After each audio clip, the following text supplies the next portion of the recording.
Catherine Destivelle has been climbing since she was a schoolgirl. Now she's 28 and one of the best rock climbers in the world. This time she's in Africa, getting some local advice for a new climb.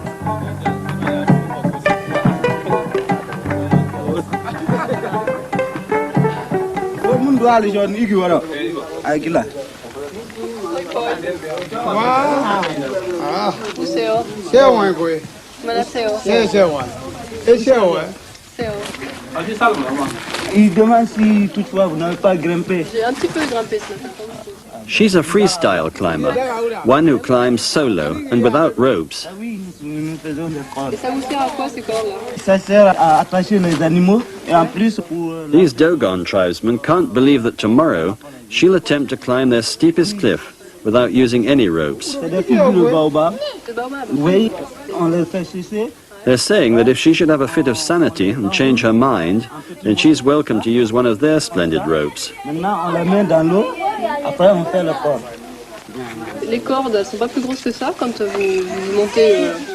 Si. The Dogons scale the cliff by rope as a matter of course, but the notion that someone would choose to climb it using only hands and feet strikes them at the least as perverse.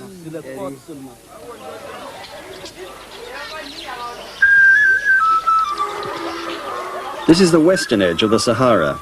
Above the village, the Bandiagara cliffs rise to a rock plateau that stretches for 200 miles.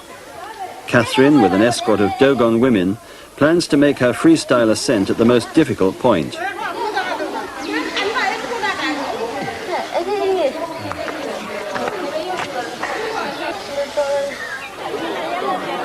It's market day and promising to become a carnival. Everyone's turned up in anticipation of the amazing sideshow to be staged by this strange white woman.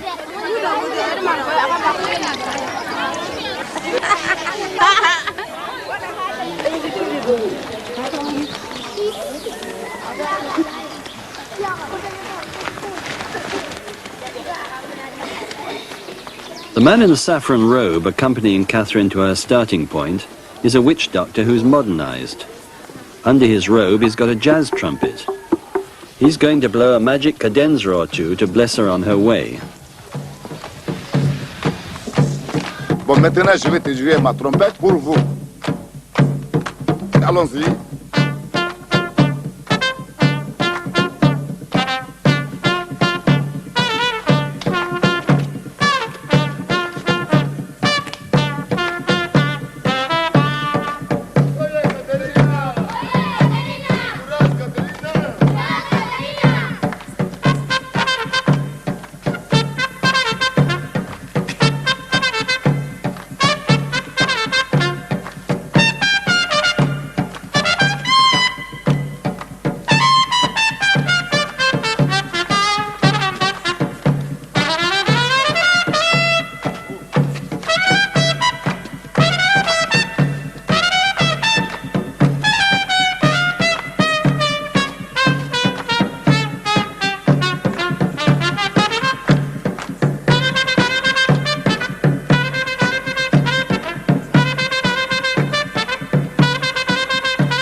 For the next 300 feet or so, Catherine's life will, quite literally, hang on the strength of her fingers and the sureness of her foothold.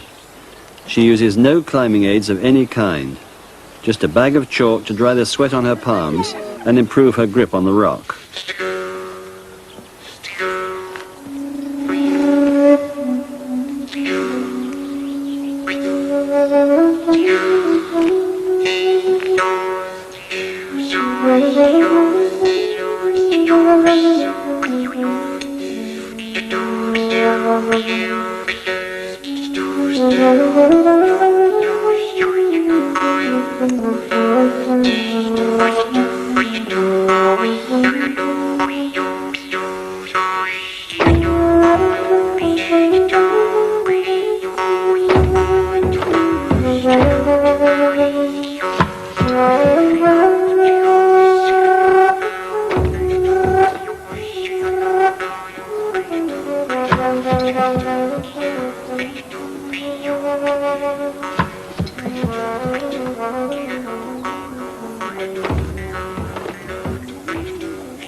She tried climbing with a team, but found she preferred going solo. She hates the idea of being roped to someone else. She gets nervous, she says, when she has to depend on others. Catherine began rock climbing in the forests of northern France when she was 14, and then graduated to the French and Italian Alps.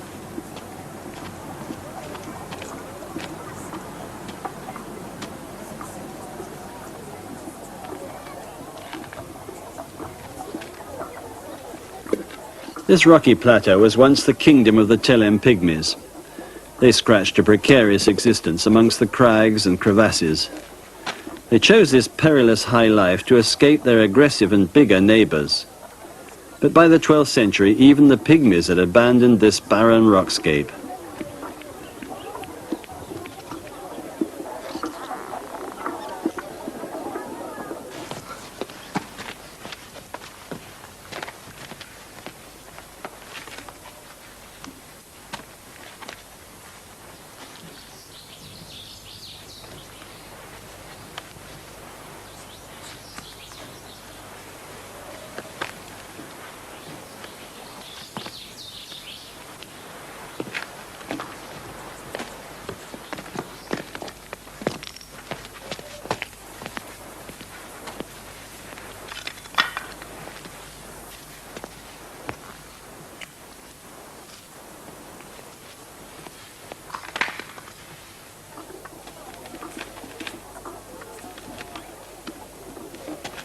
Catherine is rated one of the fastest freestyle climbers in the world, men included.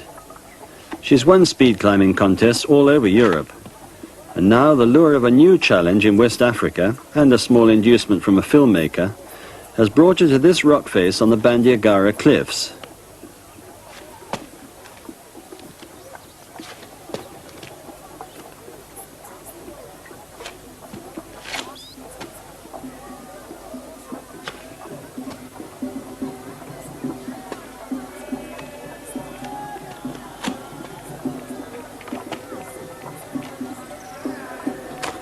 This is one of the ancient burial chambers of the Telem pygmies, although some of the skeletons, she notes, are more recent than that. The sort of place for a failed freestyle climber, perhaps. But she's not at the top yet. The last pitch to the summit is the most dangerous stretch of all.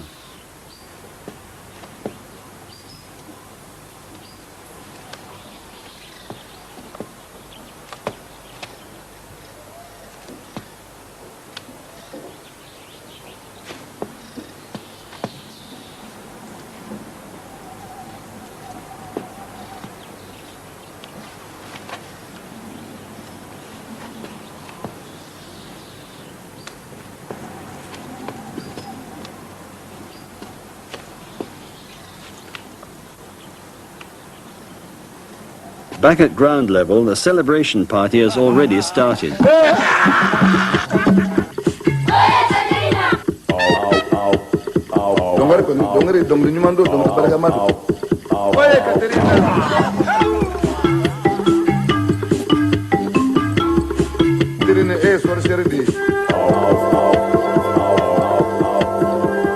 The Dogon women are honouring Catherine as a great new heroine. After all, she's just done what none of their menfolk could do. Catherine Destivelle, down from the golden cliffs of Mali. I find it hard to believe that any human being could accomplish what we've just seen her do.